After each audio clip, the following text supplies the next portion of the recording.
had the card and I forgot it. Okay, that's good. That's not right. You know, I mean, turn it off if you already got it. Yeah.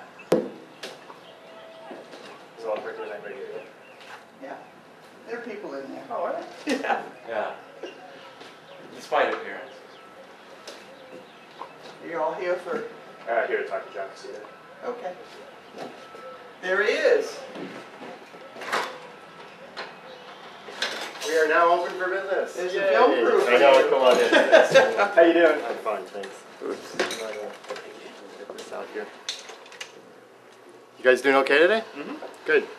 I got it. I'll do it if you get the door.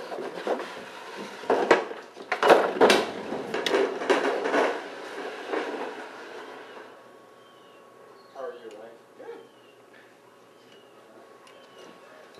You get the official welcome sign out. Get it out there to let people know that we're really here.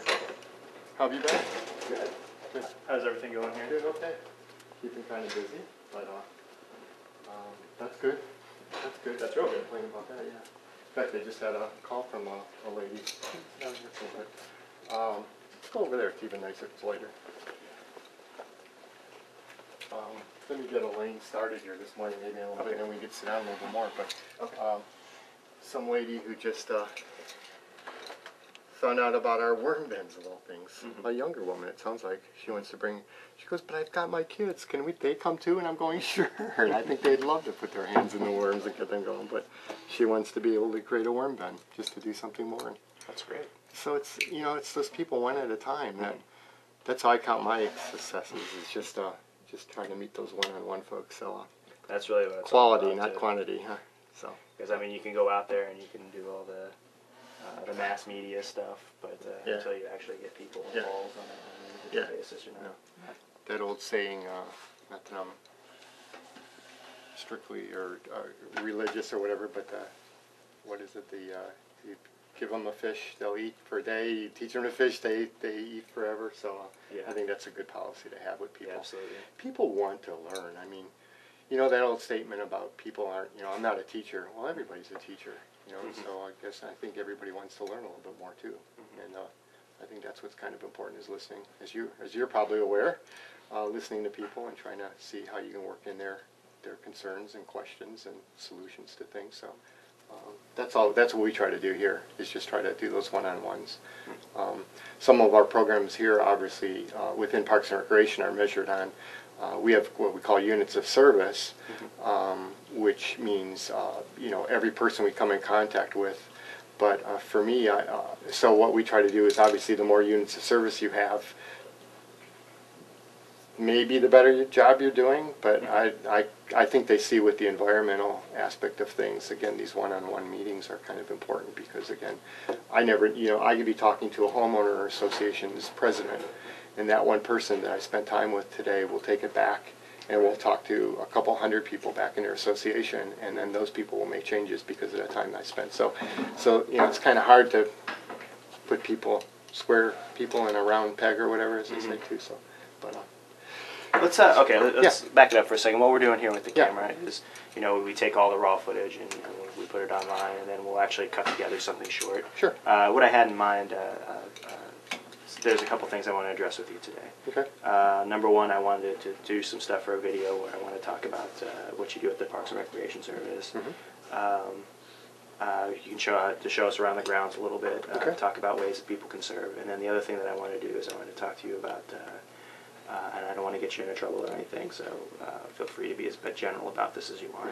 But I want to talk about some policy issues, specifically where you can see areas, you know, where federal policy has an impact on what you're doing at Lee Parks and Service, and what we can do better on the federal side, what needs to get done on that side. Okay.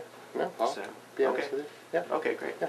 Cool. So let me put these away, and let me talk to Elaine. Sure. And get you guys. Then I can be with you. Sure. Just got to pause the tape.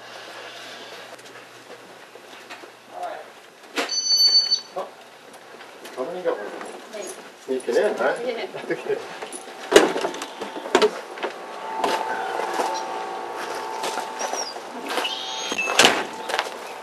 I was just amazed on the way over here this morning, the complete lack of traffic on the road. Quiet, isn't it? It was amazing. Are you from this area? Yeah, I grew up here in this area. We moved here in 73. 4 years old. From where? From Ohio originally. Warren?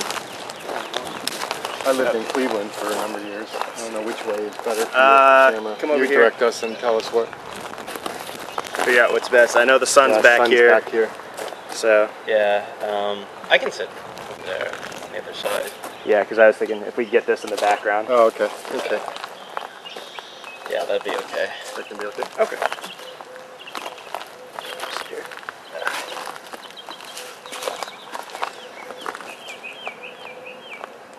Not getting washed out, are you?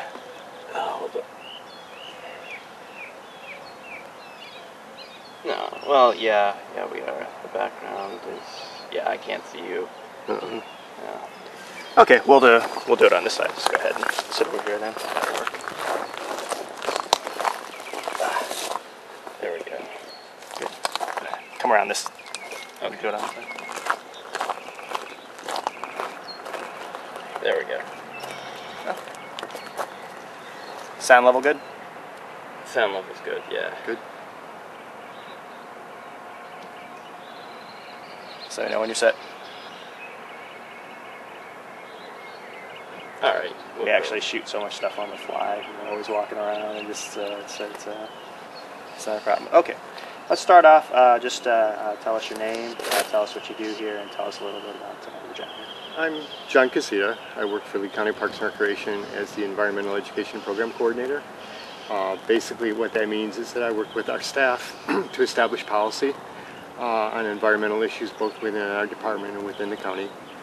I work with our staff and volunteers on training programs, and then I work out in the community with various groups on issues, celebrations, things like that. So almost everything and anything to do with the environment I try to get involved with. How long have you been doing this? This is my 18th year with the county, so it's been a good time because I helped set up and establish 2 regional parks, the 6 Mile Cypress Sloop Reserve and Manatee Park. So I've had that experience here, hands-on, setting up volunteer programs, getting those parks up and running, and now more in this broader sense, working with all of our staff and all of our volunteers. So it's been a good 18 years.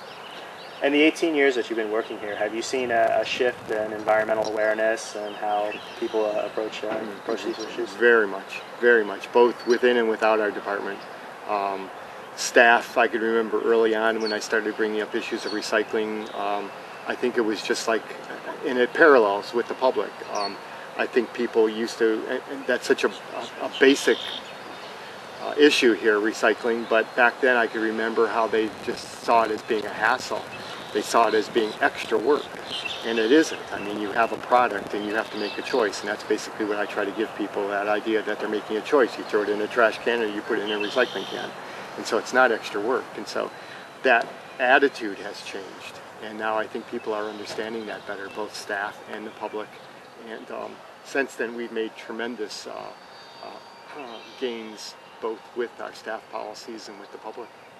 So that's just one issue, but I see that. People are wanting to know now. I think it's getting to be more that, I don't want to say a crisis stage, but people are really truly understanding nowadays that they do need to make some choices in their lives. You know, one of the things about this area that's always been interesting is,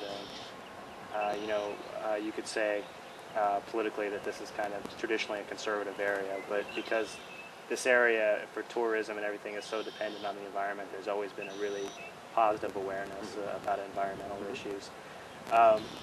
Have you noticed in terms of, you were talking earlier about, that you talk to real estate developers and people like that. Have you noticed that there's an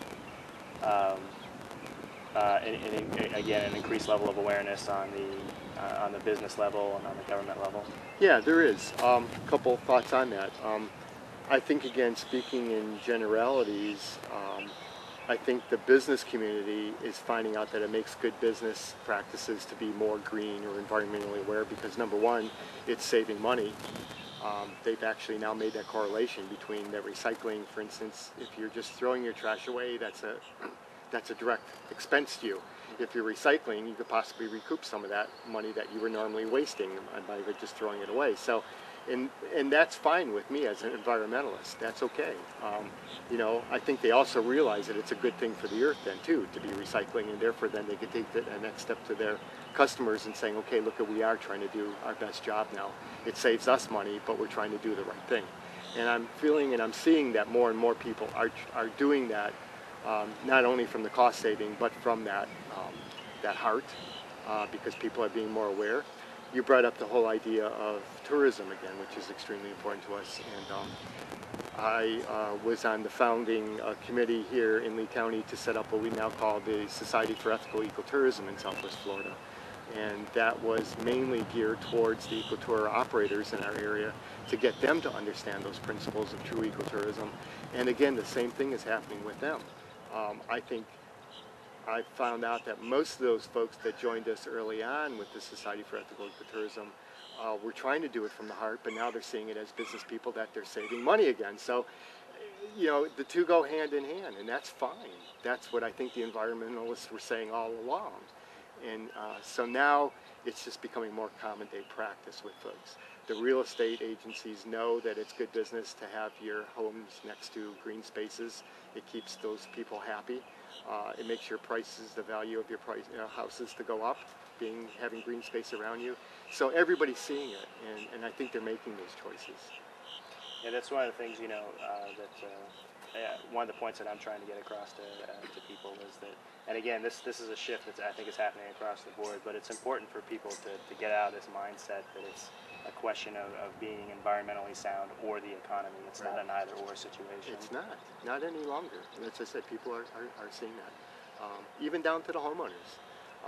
You know, and it's a matter of changing our mindset again. You know, you're seeing the products now advertised on TV that they're in smaller containers. Well, again, it's good business practice. It's saving them on materials that they have to buy, plus also the consumer needs to be educated in that way because, again, obviously we've been, for years, the marketing advertisements have been there that the bigger was better. Well, now we have to start getting them to understand that I can get the same amount in a smaller bottle, and it's going to be saving me money and the company money. So it's that education which it comes down to. I was just reading, talking about that, I was just reading an article, I think it was Hellman's mayonnaise, or it was either Hellman's or Miracle Whip, I forget which one, but they had just switched from glass containers to plastic containers, which cut down like 40% of the shipping weight, which has a big massive savings in fuel for deliveries. Okay. So I'm not sure if the switch from glass to plastic is a good thing. I know, because then you have an offset because plastic is made from oil. So I know but again, obviously, I think there could be an overall cost savings there because that shipping weight is a huge difference. Yeah. So, but what do we go back to when we don't have oil to make plastics? We're going to have to come up with a new container or go back to the old standby glass. I don't know. But that's just it. I'm glad people are thinking about those things and trying to make those choices. You know, the old choice in a grocery store, paper or plastic. Well, now we have cloth reusable bags in almost all the grocery stores. Wow.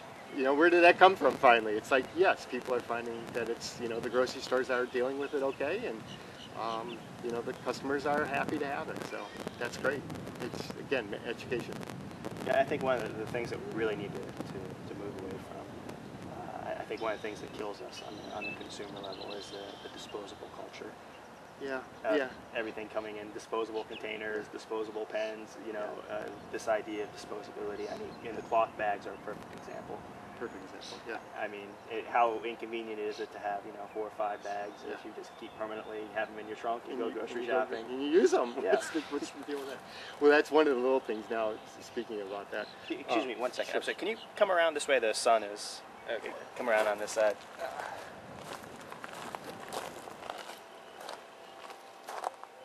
Yeah, good. Glare off this table, too. Yeah. You might be a little close sitting down there. Yeah, probably so. Yeah, you're a little... Okay, just go ahead. Kneel back there, yeah. Okay. Alright, you're gonna kill your back that way.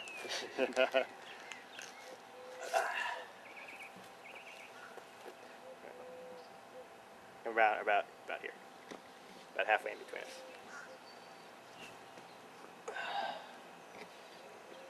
Okay. funny you brought that up because when I'm doing our training programs with our staff now, I have the refillable ink pens. It's like, where did that change over? Not to pick on anybody, but where did that change over? That it was much easier just to throw it away and take a new pen than taking that thing out and having to take 2 seconds to stick the new cartridge in. So, you know, and everybody's looking at me like this is a marvelous new invention on the planet, you know, especially our younger staff, I hate to say. So it's just, again, that mindset and trying to re-educate ourselves. Yeah. Yeah, I know. You know, one of the things that I've become aware of is, you know, I've spent probably most of the time I lived here in Southwest Florida, living in Cape Coral. That's where I spent most of my time growing up. You know, we have the recycling out there. Then here in Fort Myers, we have, you know, everything just goes to the incinerator. And then lately, I find myself thinking about, you know, when I throw away things. Like the other day, I was going to throw away some hangers, and I was thinking, you know, once I throw these in there, that metal is gone forever. Gone. Sure. And then they have to go out and find more someplace else on the planet and start the process all over again, which is costly to the environment and expensive to the company again. So, yeah, people. Well, see, it's taken a while too, and that's you know. I think we're prime right now because, again, this re-education of our society, I think here, especially in America, you know, the companies now are building or retrofitting their old plants to be able to accept recycled materials as opposed to virgin materials. So that obviously takes a while for the businesses to retrofit that. They can't just again, that would be environmentally unsound to just scrap all your machinery and bring new ones in anyway, plus a disaster for business plan. But so it's taken a while for that to happen, and now I can't remember the statistics now, but I think it's something like it's extremely high, the amount of, for instance, the aluminum that we have in our soda cans these days. I think I'm safe to say that easily like 80% of that aluminum in our cans now is recycled aluminum anymore, because all that, it's been retrofitted and set up for us to handle that. So it can be done. You know, bringing back those bottles, you know, okay, then you're transporting the glass again, that heavy glass to the shop. You're taking the heavy glass back to the shop. So how does it outweigh? You know, is it better to buy that recycled aluminum can or the glass bottle that can be reused? You've got to weigh out those cost benefits in there, and I think both environmentally, they're both probably a sound solution to the problems. Yeah. The recycling certainly is the way. We just don't have those resources out there that much anymore to be able to just constantly keep getting virgin materials to reuse and throw everything else away. There is no away, as they say. So, yeah. How do you, you're someone who not only, I mean, is this important to you on a personal level, but you do this professionally. A lot of people, I think, they tend to look at all the environmental issues that we're facing, you know, everything from recycling, you know, and, all the way up to global climate change, and they start to feel a little overwhelmed. What do you recommend for people to, so that they're not so overwhelmed with all the environmental issues? I think that's a very good point. What I try to get folks to understand is that every one of those little things that they've been asked to do and that they're doing matter. I know we've been saying that for years as environmentalists, you know, save that water 1 gallon at a time. You know, somehow that makes you feel as an individual that, wow, you know, I'm only saving 1 gallon of water today when all this billions and billions of water is being wasted. But again, if you think of the millions of people that are saving that 1 gallon today, that means millions of gallons of water. So again, it's that matter of putting things in perspective with people. I asked them to take those small steps, because if you ask people, especially in North America, to make major changes in their lifestyles, we just don't do it until it's a necessity. That's a fact of life here. But if we can continue to pat people on the back and give them the support to make those little changes add up as they continue to grow and grow and grow. And that's even coming true, for instance, in our Eco-Living Center here. It's a nice blending here in our building because, yes, as the environmental educator, I use the building to have some handy day-to-day displays on how folks can do those simple little changes in their lives. But what's good is the other half of this building is a training center. So we have, for instance, one of the departments within the county will come in here to have a fiscal meeting in the morning. Well, during their break, they're walking through those displays and they're picking up those facts on recycling and the facts on saving water and things like this. And so it's, again, not preaching to the choir, but it's just so cool for me to see some of those people taking little notes because, again, it just reassures me that people want to do the right thing if they're educated properly. And so we're doing it. It happens. Now, on in terms of what's going on here in Southwest Florida, what are your key issues as of right now? The key issues is I'm glad we have here within the government and private entity, I'm glad we have smart growth. I think we need to all be paying more attention to that. I think water is probably our biggest concern here right now. Not only the quality, but the quantity of water, obviously. You know, and I don't know, again, how do you balance that between how many people can move into an area? You know, who starts saying that you can't move into an area, you know? But, you know, for instance, again, with the management plan, and this is one part that I take in some of my presentations to the general public, I talk about an old concept of carrying capacity. As land managers and environmentalists, we talk about this all the time as we go into our preserves and set up a management plan for that preserve. How many gopher tortoises can we move into this area to save them before we're doing detriment to them because now there's too many living on that parcel of land? Why are we doing management plans for wildlife when we're not doing management plans for ourselves as people? Because again, I understand, I own private property. I would hate to have those restrictions to say, no, John, you can't build homes on that property now. But if, again, I could understand that maybe there's some other options for me to use that property for, somehow we have to manage ourselves as human beings. We're animals too. And, you know, is it going to be worth me to sell that property and put 5 homes on it when those people aren't going to have water and they're going to move away eventually?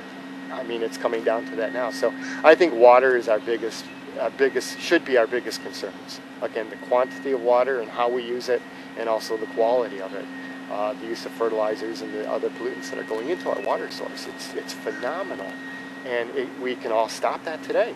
We can stop it today by just, again, you know, learning a little bit more about our fertilizer use and our pesticide use and things like that. So that's the biggest issue as far as I'm concerned.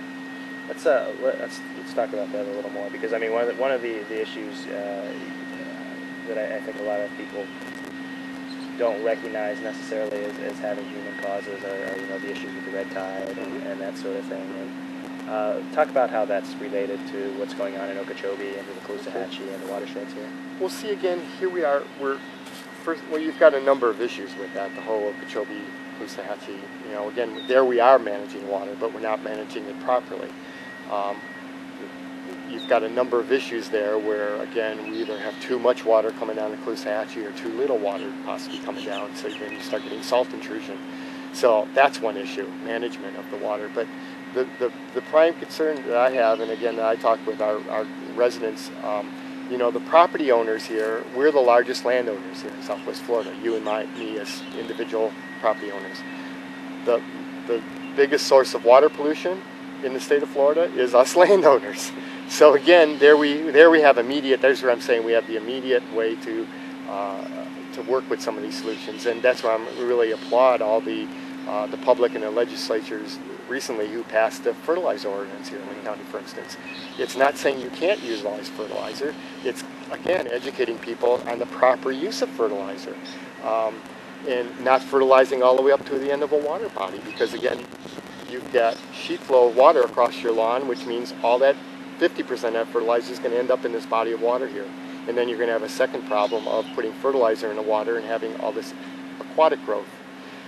So then you got another problem. So what's our solution to that? Stopping 15 feet before the water body, not putting fertilizer in there, and getting people to understand that fertilizer will still flow through that area. It'll still make that area green, but less is getting into the water source. So, you know, it's again, just trying to understand our practices as human beings. But then again, you get into, you mentioned the red tide. It makes sense to me that algae is a plant. Plants overpopulate themselves when you give them more fertilizer. Well, if we have a direct correlation between a large amount of fertilizer in our water base and an extensive algae bloom, well, to me, it's always meant that there must be some correlation to that. And I think the scientists, again, are finally now getting some of that data that maybe can substantiate that. And I think that's where we're taking the moves on these things now. But there's always a direct cause and effect, as everybody always says, you know. And if you just take the moment to not react, for instance, the red algae, oh my God, yes, it is. It's a natural occurrence. But it's horrible when we get them in such large and extended blooms. It's a detriment to everybody. So the problem is, how do we solve that large and extensive bloom? And you have to start working it backwards from that. And I think now as humans, especially here in North America, we're starting to not just react with our emotions anymore, but we're hopefully we can sit down and talk with each other and come up with a good plan of action and work towards that goal, which maybe means compromises from both sides, as opposed to one being wrong and one being right, which was what our arguments always were, you know. I always say that. I love talking to the folks out there because, again, you know, I say, okay, I'm an environmentalist. All of a sudden there's a label on my thing. Okay, tree hugger, whatever you want to call me, that's fine, okay? But, folks, I'm a boater. Now how are you going to handle that? I'm an environmentalist and I'm a boater. Geez, how can you handle that? Well, okay, then that means that, okay, I'm going out and enjoying it, but I'm being responsible in my boating and understanding my responsibilities and doing the right thing. And yeah, I'm still polluting, but that's a choice that I'm making, and I'm going to do as best I can not to pollute. So again, people can wear. I don't like those labels that people give to each other. Let's do away with those labels and let's talk with each other, you know.